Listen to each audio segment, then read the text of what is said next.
दोस्तों आज के वीडियो में बात करेंगे सदी के सबसे बड़े जहाज यानी कि टाइटैनिक शिप की। दोस्तों जब भी दुनिया के सबसे बड़े जहाज की बात आती है तो हमारे मन में टाइटैनिक शिप का नाम जरूर आता है, जो कि 17 मंजिल बिल्डिंग से भी ऊंचा था। लेकिन सवाल यह है कि आखिर इतना बड़ा जहाज अपनी पहली यात्रा में पानी में कैसे डूब गया। ये नेचुरल घटना थी या इसके पीछे कोई और कारण था? आखिर क्या हुआ था उस दिन जिस दिन टाइटैनिक डूबा था? इन सभी सवालों के जवाब हम आपको इस वीडियो में बताने वाले हैं। दोस्तों टाइटैनिक अपने समय का सबसे बड़ा समुद्री जहाज था और यह उस समय इंसानों द्वारा बनाई गई सबसे बड़ी चीज भी थी। टाइटैनिक जहाज को 31 मार्च 1909 को 3000 लोगों ने एक साथ मिलकर बनाना शुरू किया था और फिर 26 महीनों में यानी कि 31 मई 1911 में बनकर तैयार कर दिया गया। हालांकि इसके निर्माण के दौरान अपशकुन हुआ था। 250 से ज़्यादा लोगों को चोटें आई थी और 2 लोग मारे भी गए थे। ये जहाज इतना बड़ा था कि इसके आज के समय के 3 फुटबॉल स्टेडियम आसानी से आ जाते और जिस दिन यह बनकर तैयार हुआ था यानी कि 31 मई 1911 को इसे देखने के लिए 1 लाख से भी ज़्यादा लोग आए थे। इसके बाद इसके डेकोरेशन और चिमनियाँ बनाने का काम अप्रैल 1912 तक चलता रहा।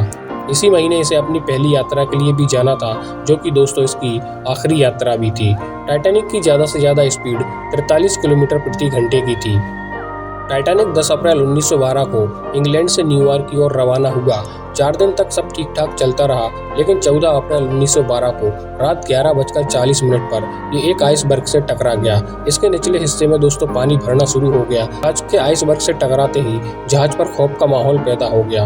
लेकिन संकट के समय कुछ समझदार लोग आगे आए और उन्होंने दिलासा देते हुए कहा कि डरने की कोई जरूरत नहीं है, हमें हिम्मत से काम लेना होगा। फिर जहाज पर मौजूद लाइफ बोट से बच्चों और औरतों को सुरक्षित उतारने जाने लगा।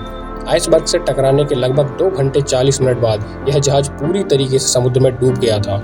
एक अनुमान के अनुसार जहाज पर 3545 लोग सवार थे, जिसमें से 2686 यात्री थे और 860 क्रू मेंबर्स थे। और दुख की बात तो यह है कि इनमें से 1533 लोग अपनी जान गंवा बैठे थे। टाइटैनिक जहाज में सिर्फ 20 लाइफ बोट ही थी, जो केवल 2% लोगों को बचाने के लिए काफ़ी थी। लेकिन शायद अगर जहाज पर ज़्यादा लाइफ बोट्स होती तो इतने लोगों की जान नहीं जाती।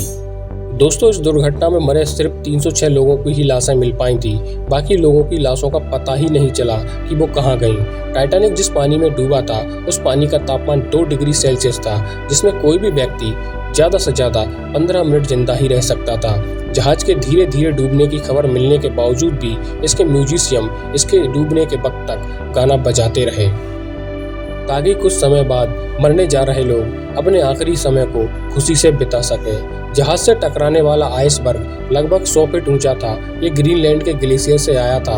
एक अनुमान के अनुसार टाइटैनिक से टकराने वाला आइसबर्ग 10,000 साल पहले ग्रीनलैंड से अलग हुआ था और टक्कर के 2 हफ्ते बाद ही यह नष्ट हो गया, क्योंकि टक्कर से आइसबर्ग को भी बहुत बड़ा नुकसान हुआ था। तो टाइटैनिक को हर दिन 600 टन कोयले की जरूरत होती थी। इसके 860 क्रू मेंबर की टीम में 170 लोगों का काम सिर्फ कोयले को भट्टी में डालना था। इस जहाज की चिमनियों से रोजाना 100 टन धुआं निकलता था। टाइटैनिक में 4 बड़ी चिमनियां थीं, जिनमें से सिर्फ 3 में से धुआं निकलता था और चौथी चिमनी नकली थी। वो केवल जहाज का संतुलन बनाए रखने के लिए बनाई गई थी। तो टाइटैनिक दुर्घटना उत्तरी अटलांटिक सागर में हुई थी और जहाज का मलबा ढूंढने में लगभग 75 साल लग गए थे। काफी कोशिशों के बाद 1 सितंबर 1985 को टाइटैनिक का मलबा ढूंढ लिया गया। आपको जानकर हैरानी होगी कि समुद्र में टाइटैनिक जहाज 2 टुकड़ों में टूटा हुआ पाया गया था। इन दोनों टुकड़ों की आपस में दूरी 600 मीटर थी। साइंटिस्ट इस बात पर आज तक सहमत नहीं है कि आखिर टाइटैनिक 2 टुकड़ों में क्यों बट गया, क्योंकि उसमें तो छेद एक ही तरफ हुआ था। और ये बात ज़्यादा मानी जाती है कि शायद समुद्र की सतह पर एक तरह दबाव बढ़ने से यह टूट गया होगा।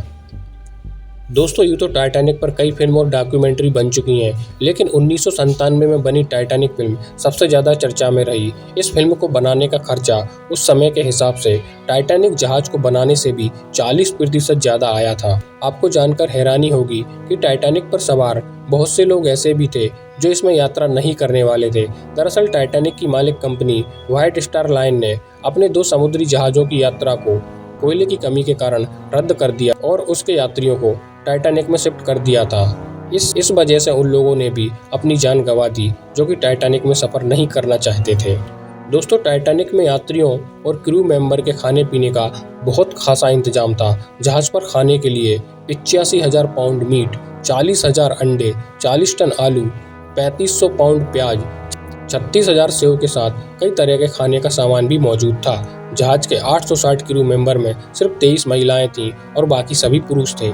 टाइटैनिक जहाज पर 13 नए शादीशुदा जोड़ा अपने हनीमून मनाने के लिए गए थे। इस जहाज में 9 कुत्ते भी सवार थे, लेकिन इस हादसे में इनमें से 2 ही कुत्ते जिंदा बच पाए थे। दोस्तों, अब मैं बात करना चाहता हूँ टाइटैनिक मूवी में दिखाई गई उस अद्भुत प्रेम कहानी की जिसमें हीरो की मौत हो जाती है। लोग उससे आज भी दुखी हैं और पूछते हैं कि उसको बचाया क्यों नहीं गया। 1997 की हॉलीवुड फिल्म टाइटैनिक में दिखाए गए बेइंतहा प्यार की वो दास्तां आज भी लोगों के जहन में जिंदा है। 20 साल बाद भी लोग जैक और रोज के अधूरे प्यार की कमी महसूस करते हैं। फिल्म के क्लाइमैक्स में जहाज डूबने के बाद बर्फीले समुद्र में रोज को बचाने में जैक की जान चली जाती है। 20 सालों में दर्शकों के मन में कई बार यह सवाल उठा कि क्या जैक को बचाया नहीं जा सकता था। फिल्म देखने के बाद आम दर्शक चाहता था कि जैक को जिंदा बचाया जा सकता था तो बेहतर होता। 20 साल से ये सवाल फिल्म के निर्देशक से पूछा जा रहा है कि जैक मरा क्यों। होता कुछ यूं है कि जहाज डूबने के बाद इत्तेफाक से रोज और जैक के हाथ एक लकड़ी का दरवाजा लग जाता है, जिस पर दोनों सवार होकर बचने की कोशिश करते हैं। जाहिर है, समुद्र के बर्फीले पानी में ज्यादा वक्त रहने के बहुत सारे खतरे होते हैं, लेकिन जब वो दोनों दरवाजा पर चढ़ते हैं तो वो डूबने लगता है। हालांकि लकड़ी का वो टुकड़ा इतना बड़ा था कि दोनों उस पर आसानी से आ सकते थे। दोस्तों, ये थी टाइटैनिक की रियल स्टोरी। मुझे आशा है कि आपको है टाइटैनिक की असली कहानी के बारे में जानकर अच्छा लगा होगा। यदि अच्छा लगा तो इसको शेयर जरूर करें और ऐसी ही अमेजिंग स्टोरीज के लिए हमारे चैनल को सब्सक्राइब जरूर करें, नोटिफिकेशन चालू कर लें और आपका जो भी सवाल हो नीचे दिए गए कमेंट बॉक्स में हमें जरूर बताएं। अगर आप यहाँ तक ये वीडियो देख रहे हैं तो आपका बहुत बहुत धन्यवाद। जय हिंद, जय भारत।